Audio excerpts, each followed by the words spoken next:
तो आज भी एक और बहुत ही गंभीर विषय हम लेकर के आए हैं जिससे तमाम सारे लोग जूझ रहे हैं, फैटी लीवर। फैटी लीवर अगर डॉक्टर बता देता है तो उन्हें ऐसा लगता है कि कोई लाइलाज बीमारी हो गई है। तो इसका सच जानना चाहेंगे, क्या इलाज संभव है, कौन सी सावधानियां बरतनी चाहिए? ऐसा है, मैंने लगभग 1992 से काम किया है इस फील्ड में और अच्छे तरीके से काम किया। ऐसा नहीं है, पूरी शिद्दत से काम किया है। ये नहीं है कि एक काम को बिजनेस समझ के किया। और अभी तक मान के चलिएगा कि 48 लाख कह देना आसान है, एक बड़ा अंकड़ा है कि 48 लाख से ऊपर लोग जो हैं उनका इलाज हमारे केंद्र में हो चुका है। या यूं कह लीजिए कि इतने लोगों ने हमें विजिट किया है। उसमें से 70% जो 70% लोगों को हम वो खुशियां दे पाए हैं जो खुशियां वो लेने आए थे। और 30% लोग वो हैं जो पीछे रह गए उन खुशियों से। जो लोग ये कहते थे हम शराब नहीं छोड़ेंगे गोयल साहब, कुछ हो जाए कोई बात नहीं। कोई कहते थे हम खाना पीना नहीं छोड़ सकते गोयल साहब, हम कहते थे भाई कुछ ना छोड़ो, 3-4 चीज़ें हैं, माँ की दाल है, राजमा है, आलू है, चावल है, अरबी है, भिंडी है, सफ़ेद चने हैं, 7 चीज़ें बोलते हैं हम। अगर कोई बीमारी हो गई है ये 7 चीज़ें बंद कर दो, आधी बीमारी ख़त्म हो जाती है। लेकिन कहते हम नहीं छोड़ेंगे जीभ का स्वाद सर। अब हमने जब 1992 से शुरू किया था, हम तो दाल चावल बंद करवाते रह गए, उसके अंदर कूद पड़े बर्गर पिज़्ज़े। जाकर के वो 1999 में या यूं कह लो कि 2000 के बाद 21वीं सदी में ये बर्गर पिज़्ज़ों ने छलांग मार दी। अब क्या करें? और वो हम तो छुड़वा रहे थे, अभी दालें सब्जियां ठीक करवा रहे थे, अब नया शुरू हो गया मैदा। तो ये बहुत बड़ा एक प्रॉब्लम हो गया। अब लोगों ने, पहले तो अपनी रसोई हुआ करती थी, रस की भरी हुआ करती थी, अब उसको बना दिया किचन। अब उसमें किचकिच होती रहती है। पहले माँ होती थी दाल सब्जी बनाती थी, दादी होती थी दाल सब्जी बनाती थी। अब क्या होता है, अब काम वाली आती है, घर से झगड़ा करके आती है, 2 दिन नहाती नहीं है, आके वो आपका खाना बनाती है, वो बात बात पे झगड़ा करती है, मेरे को ये चाहिए, मेरे को किचन में ये चाहिए। वो उसने जब से उसको किचन बनाया तो किच किच किच किच।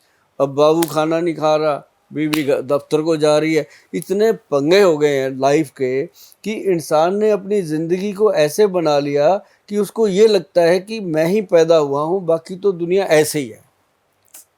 अरे भाई ये बात समझो कि आप पैदा हुए हो, सिर्फ खाने के लिए पैदा नहीं हुए। जीने के लिए खाना चाहिए, ना कि खाने के लिए जीना चाहिए। हम सबसे पहले ये बात कहते हैं। दूसरी बात, रही बात अब किचन को रसोई कैसे बनाया जाए, बहुत ही सिंपल है। किचन को रसोई बनाना बहुत सिंपल है। मैं कहता हूँ जो खाते हो खाओ, आप रोक नहीं सकते, आप नहीं रोक सकते, क्योंकि जो हवा चल चुकी है उसको नहीं रोक सकते। लेकिन हम उस हवा में जी सकते हैं, उसको अच्छे तरीके से जीवन का स्टाइल बना करके।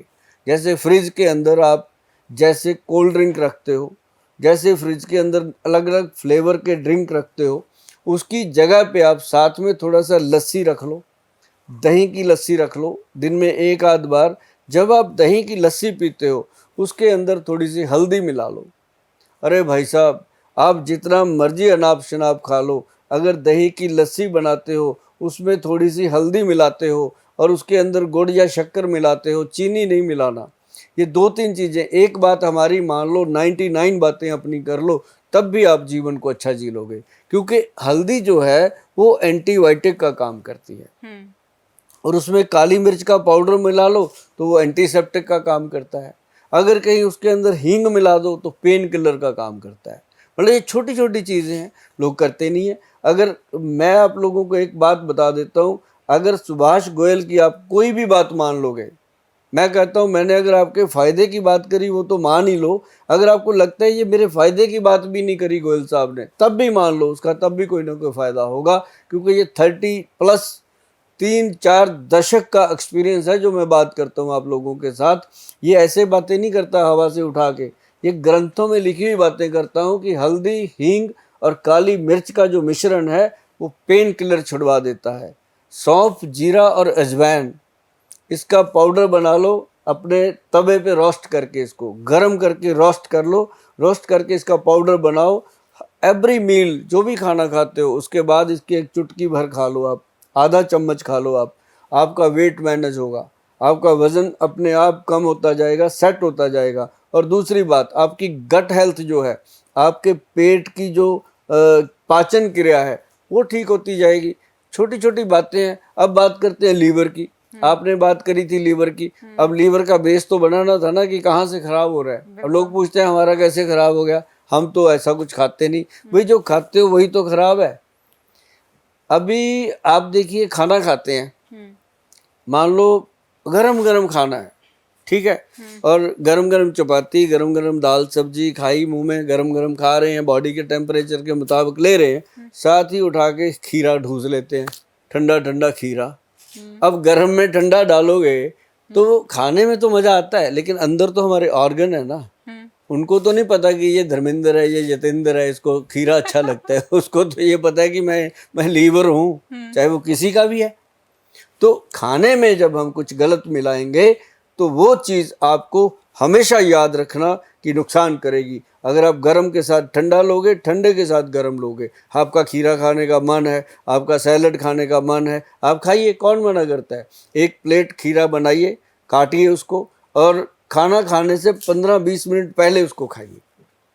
और फिर एक और करते हैं, बीच में पापड़ भी ठोक लेते हैं, है ना। वो भी करते हैं। फिर कहते हैं सर यहाँ जलन हो रही है। वही, अब पापड़ में मिर्ची, पापड़ में वो क्या होता है, उड़द की दाल, बहुत सारी ऐसी चीज़ें।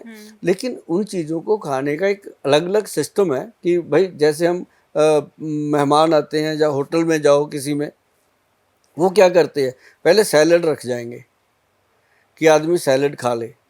सैलड खाने के बाद उसको, तब तक उसका खाने का ऑर्डर कंप्लीट हो जाता है, खाना आ जाता है, फिर वो खाना खा ले। और खाना खाने के बाद उसको साथ में पापड़ देते हैं। और ये एक मतलब खास चीज़ें जो है मैं बताता रहता हूँ रसोई में क्या कर सकते हैं। अब जैसे मान लो तंदुरुस्त लोग हैं, वो कुछ भी खाएं, चलता है। अब मान लो किसी को गठिए की बीमारी हो गई, किसी को जोड़ों का दर्द हो गया, किसी को घुटनों में गैप हो गया, लीवर की बीमारी हो गई, कोई भी बीमारी हो गई, अब वो अगर चावल खाता है, चावल खाते खाते साथ में रोटी खाता है, तो फंसेगा। 15-20 मिनट में उसका शरीर दुखेगा, समझ उसको आएगा नहीं क्या हो गया, क्योंकि उसको पता ही नहीं चावल और रोटी का मेल ही नहीं है, है ना। तो उसने खा लिया, उसके बाद प्रॉब्लम खड़ी हो गई। लेकिन जब हम उसको बताते हैं तो वो कहता है हाँ सर ये तो हुआ था, अभी मेरा प्रोग्राम देखेंगे, उसके बाद चावल और रोटी इकट्ठे खा के देखना ना, मज़ा आएगा। अगर बीमारी है तो, अगर बीमारी नहीं है जो मर्जी खाओ, मैं मना नहीं करता, क्योंकि फिर भी अगर आप परहेज रखोगे तो बीमारी होगी ही नहीं। ध्यान रखो इन चीज़ों का, छोटी छोटी बातें हैं। दूध है, दूध के साथ कोई नमक वाली चीज़ ना खाओ। लोग क्या करेंगे, पकौड़े खाएंगे गरम गरम, साथ में दूध पीते हैं, बाद में कहते हैं सर स्किन के ऊपर सफ़ेद सफ़ेद दाने से पता नहीं क्यों हो गए। मैं तो कुछ, अरे भाई होंगे, जब एंटी फूड लोगे तो स्किन पे फुलवैरी हो जाती है, स्किन की प्रॉब्लम क्रिएट हो जाती हैं, बहुत सारी ऐसी चीज़ें होती हैं। अब क्या करें, रसोई तो भाई आपकी है, किचन तो उसको आपने बनाया है। अब उसमें किच किच हो रही है, कचरा भर दिया आपने, तो उसको सफाई करो।